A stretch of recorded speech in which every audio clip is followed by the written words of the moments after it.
সব স্যারেরাই চায় তার ছাত্র বেশি নাম্বার পাক, সব ছাত্রও চায় আমি বেশি নাম্বার পাই।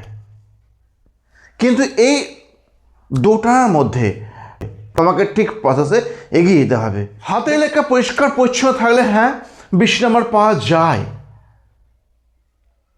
হ্যাঁ পাওয়া যায়, আমি মান্য করলাম। কিন্তু আরও তো কিছু স্টেপ আছে। তুমি বুঝতে পারছো তোমাদের মিঠুন স্যার হচ্ছে খুব দুর্ধর্ষ স্যার, বিখ্যাত স্যার। উনি একটু পেজ ছাড়েন না যে নতুন ইউটিউবাররা যাতে একটু উঠতে পারেন। কিন্তু পেজ তো কেউ ছাড়বে না, আদায় করে নিতে হয়, বুঝতে পারলে? চল আমি স্টার্ট করি। দেখো আমি এটা তুমি বলতে পারি যে আমি বেশি কিছু অবশ্যই দেবো, তুমি দেখতে থাকো এবং শেষে আমাকে একটু বলে যাবে যে স্যার না আপনি বেশি কিছু দিয়েছেন, বুঝতে পারলে?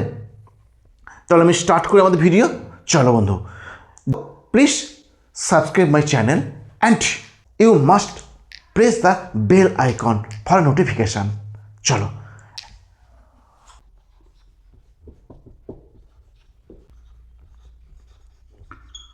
দেখো, steps for scoring high marks, তুমি কিভাবে বেশি মার্কস ক্যারি করবে। কেমন? ফার্স্ট পয়েন্ট তুমি মাথায় রেখে দাও, you will be calm in your examination hall. তুমি থাকবে শান্ত, থাকবে তোমার পরীক্ষা হলেতে। পরীক্ষা হলে ঢুকে তুমি তোমার ব্রেনকে রেস্ট দেবে। ক্লিয়ার? তুমি অন্য কোনো চিন্তায় নিজেকে আবদ্ধ করবে না। তোমার মনে হতেই পারে যে আমি তো সব ভুলে গেছি, আমি কি করে লিখব। কোশ্চেনটা যখন দেখবে তুমি, যখন যখন কোশ্চেনটা তুমি দেখবে তোমার সব মনে পড়ে গেছে, তুমি কিচ্ছু বলোনি, বুঝতে পারলে? তাহলে স্টেপ 1 হচ্ছে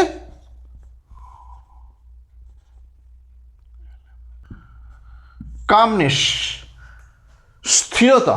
কামনেস মানে স্থিরতা, যেন তোমার মনে শান্ত ভাবটা থাকে, স্থির থাকে। Clear? Next, you will write those answer which you know better. তুমি সেই কোশ্চেনগুলো অ্যান্সার করবে যেগুলো তুমি ভালো জানো। তুমি প্রথমে সেই কোশ্চেনগুলো অ্যান্সার করবে। কেমন? You will answer those question which you know better. যে কোশ্চেনের অ্যান্সারগুলো তুমি ভালো জানো, তুমি সেই কোশ্চেনগুলো প্রথমে অ্যান্সার করবে। এবং কীভাবে অ্যান্সার করবে? Step by step. এটা হচ্ছে মেন পয়েন্ট। কেমন?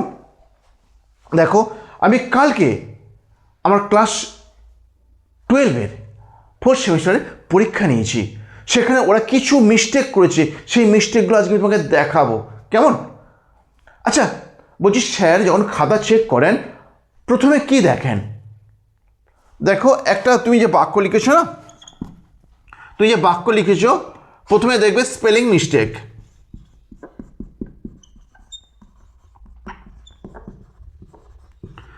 Spelling mistake is a first criteria to score high marks. এটা হচ্ছে প্রথম পদক্ষেপ, প্রথম শর্তাবলী।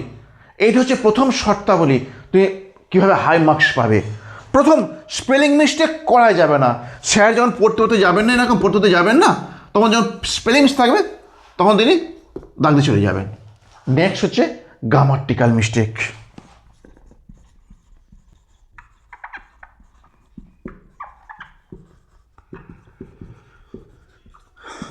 তারপর তোমার যদি তোমার বাক্য পড়তে যাচ্ছেন স্যারেরা দিয়ে তারপর গ্রামারে মিস্টেক পেয়ে গেলেন, বাক্যটা কাটা হয়ে গেল, 1 নম্বর মাইনাস হয়ে গেল, বুঝতে পারলে? তাহলে গ্রামাটিক্যাল মিস্টেক কিছুতেই হলে চলবে না, কোনো মতে না, বুঝতে পারলে? তারপর আমি এবার আমাদের স্যারের কথা বলি। হ্যাঁ, গুড হ্যান্ডরাইটিং। গুড হ্যান্ডরাইটিং মানে এইটাই নয়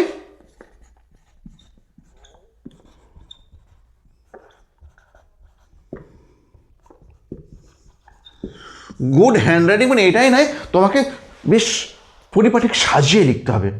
আরে বাবা, যেন হাতের লেখাটা বোঝা যায়। কেমন? স্যার মজা করে একজন বলছিলেন যে অনেকে জি লিখছে, আমি দেখি এরকম জি লিখে দেয়, বুঝলে? আর লিখছে আমি ধরতে পারছি না, এরকম আর লিখে দিচ্ছে। এইগুলো কি হচ্ছে? এগুলো কোনো লেখা বলো?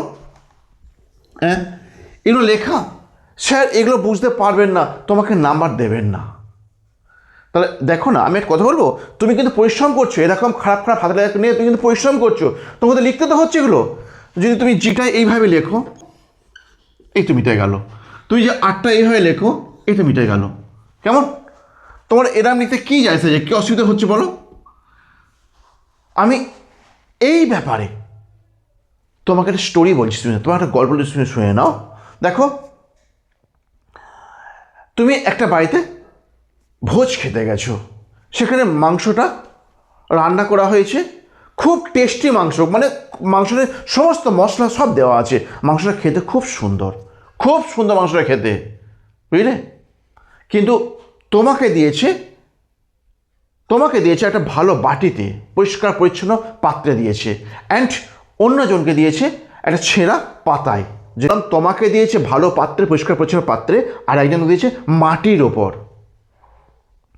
এবার তুমি বলো, দুটো মাংস কিন্তু সেই একই জিনিস, বুঝতে পারলে? কিন্তু মানুষ কোনটা খাবে? তুমি পাত্র থেকেই খাবে, তোমার বন্ধু যে মাটিতে পেছে কি খাবে মাটি থেকে কুড়িয়ে? খাবে না তো। ঠিক তেমনই তোমাদের লেখা প্রত্যেকে ভালো লেখো, প্রত্যেকে ভালো লেখো, কিন্তু স্যার কোনটা নেবেন বলো? ভালো পাত্রেরটা নেবে না মাটিতে তুলে স্যার খাবেন? স্যারকে তো চেক করতে হবে খাতাটাকে। স্যার খাতা তোমার দেখবেই না হাতের খুব একটা খারাপ হলে। স্যার যদি হাতের খারাপ হয় বা যদি বেশি কাটাকুটি থাকে বা ওভার রাইটিং থাকে, স্যারের প্রথমেই তোমার প্রতি একটা খারাপ মাইন্ড সেট আপ হয়ে যাবে। এই খারাপ মাইন্ড সেট আপটা করাই যাবে না, কিছুতেই করা যাবে না। তুমি 10 বার বাড়িতে লেখো, তুমি রাফ জায়গায় পরীক্ষাতে তুমি বুঝতে পারছো যে একটা স্পেলিং মিস্টেক হচ্ছে, যেটা আমিও করতাম আমার সময়। ধরো এরকম একটা রাফ জায়গায় একটা বানান কোনো কনফিউশন হচ্ছে, কেমন কনফিউশন হচ্ছে, সেখানে আমি রাফ জায়গায় আগে লিখে নিতাম, দিয়ে তারপর দুটো বানান পাশাপাশি লিখলে আমি ধরতে পারতাম এইটা ঠিক এটা ভুল। কেমন? বুঝতে পারলে? তুমি এই নিয়মটা ফলো করে দেখো, ভালো হবে। কেমন? তাহলে গুড হ্যান্ডরাইটিংটা ভালোই হলো। আর একটা সব থেকে শেষ and best most important things বলছি আমি, দেখো। আচ্ছা, এই একটা খাতা, কেমন?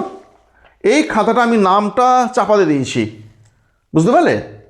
এই দেখো, সেটা হাতেটা খুব সুন্দর, খুব ভালো হাতে লেখা, কেমন? কিন্তু দেখো এই দিকে মার্জিন আছে, এই দিকে মার্জিন নেই বললেই চলে, নেই। কেমন? তুমি এইটা করবে না, তুমি এটা করবে না, তুমি খাতার উভয় দিকে মার্জিন টানবে, বুঝতে? আচ্ছা, তুমি দেখাচ্ছি আমি। হ্যাঁ দেখো, আমার খাতা মার্জিনটা বেঁকে গেল, দেখো, দেখতে পেয়েছো? খাতা তুমি এরকম মার্জিন টানবে, উভয় দিকেই মার্জিন টানবে। তুমি তোমার মনে প্রশ্ন জেগেছে, স্যার এই দিকে নয় মার্জিন টানলাম ঠিক আছে, কিন্তু আমি রাইটে কেন মার্জিন টানতে যাবো, ডান দিকে কেন মার্জিন টানতে যাবো? তাই তো বলছি, দেখো আমি তোমাকে খাতাটা এরকম করতে বলছি, তাই তো এরকম করতে বলছি। এবার তুমি যা কোশ্চেন লিখবে সব নাম্বার কিন্তু এইখানে দেবে। ধর এর দাগের, তুমি এর দাগের নাম কোশ্চেন লিখে গেলে, কেমন লিখলে, তারপর তোমার এই লাইন যদি যখন পরের কোশ্চেন লিখবে, এ লিখলে আবার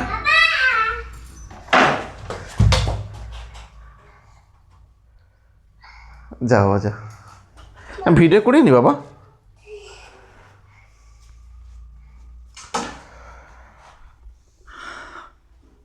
এ দেখো এইরকম, এটা যখন শেষ হয়ে গেল, দুটো লাইন গ্যাপ দিলে, তারপর বি লাইনটা লিখলে, কেমন?